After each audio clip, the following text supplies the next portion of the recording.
newly elected Congressman George Santos is not having a good first day at his job.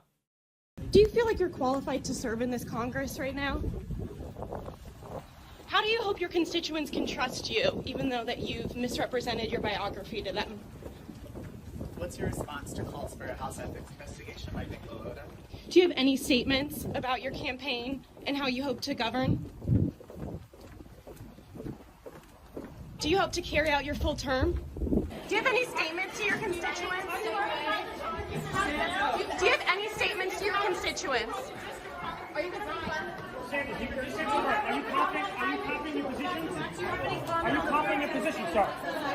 Sir, are you copying your position? Sir. Any comments on the protest happening outside of your office? He literally missed his own office. Awkward. Super awkward. Look, he does not look like he's very happy to be there. And I suppose if you're George Santos, which I guess I could claim to be, if I were as much of a serial liar as George Santos, I'd claim to be George Santos. Probably get away with it. Lose or win an election, But it gets better because, I'm going to show you video here of him sitting by himself as other incoming congressional members were mingling amongst each other in this new session, the 118th.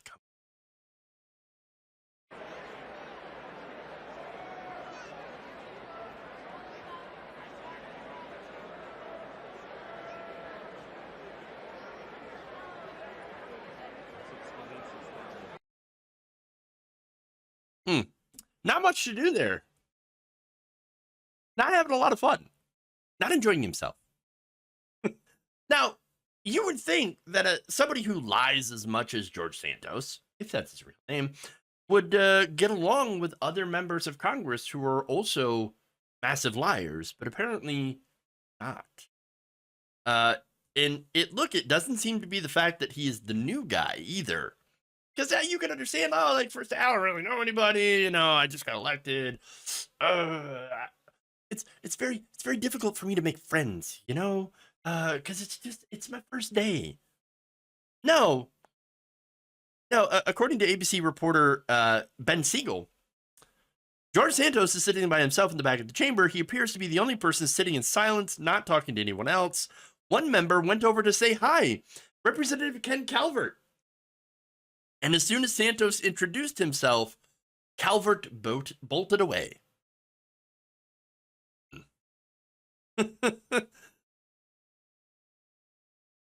Oh, hey, welcome to Congress. Who are you? What's your name?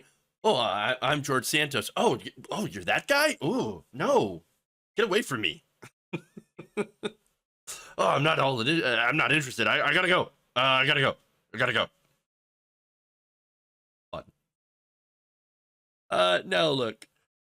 You know what? Maybe he's got BO. Maybe he sweat a little too much, on that walk past his office, and he had to go find his office. Or, maybe it's because he's got the stink of a federal and local investigation on him as well. For lying about his entire past, including some of his funding, where he got some of his money, which may or may not be real. Now, he also could have had someone with him that might have actually helped corroborate some of the story. See, it turns out that he could have brought his husband along, alleged husband along. But he decided not to. Not only did he not show up with the alleged husband, but it wasn't even wearing his wedding band. That's very, very interesting here. Members are allowed and often do bring their spouses with them to the Capitol building to, see them so that they can watch their significant other get sworn in. That's a very important moment. You would think that after you had won this election and it's your first day in Congress, you're an elected official, you're a representative in the United States Congress, you would want your significant other there to share in that moment. Now, there's one possibility here that my mind immediately thinks to, and that is that husband is not real, does not exist. Again, it's a big assumption that there even is a husband. Considering how Santos lied about basically everything, I wouldn't be surprised if that was the case. And by the way, if he's not lying and there was some other actually legitimate reason, can you really blame anyone for thinking that, hey, this is you know, I don't believe you. I don't believe you because, you know, you lied about your education, you lied about your job history, you lied about, you know, being married because in 2019 you were married to a woman. I mean, what at this point, what hasn't George Santos lied about? Are we even sure that George Santos exists? We don't know.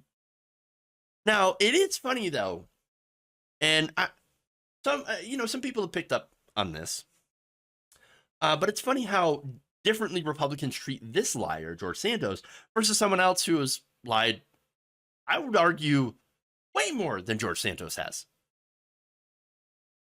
Donald Trump. I mean, I still believe Donald Trump is liar of the year. Not just liar of the year, liar of the decade. So what's the difference? Well, I think the difference here is George Santos is a nobody.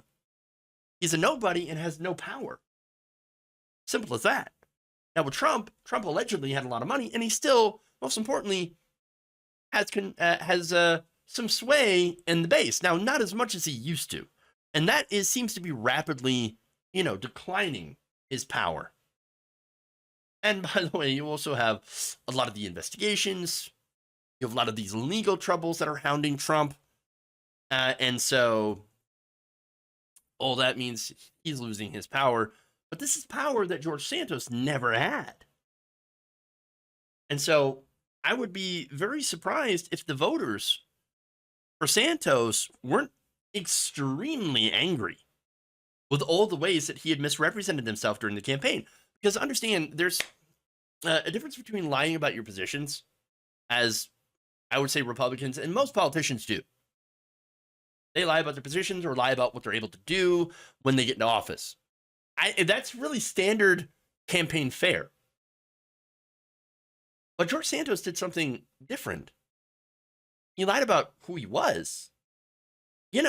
His history, who he was. And so it's one of those things where it's like you're not even lying about what you're going to do in office, or, well, you are, but you're lying about things that don't make any sense. Should anybody care if you went to college? You could just be like, no, I didn't go to college. No, I didn't work at Goldman Sachs or Citigroup. No, I didn't do this. Yeah, I mean, no, I don't actually have, relatives that were in the Holocaust or anything, or escaped the Holocaust, or anything like that. No. You didn't have to lie about all these things, but part of his campaign was selling himself as something that he wasn't. Checking off all these particular boxes in order to, sell himself as something different to the electorate. And I think that's very relevant going forward. So, as to why he's being basically ignored, well, I think other Republicans that either don't know who he is, which, okay, that's possible, and don't care because he's got no powers, he's a nobody, or the ones who do know about him don't think he's going to be around long enough to even bother making friends with.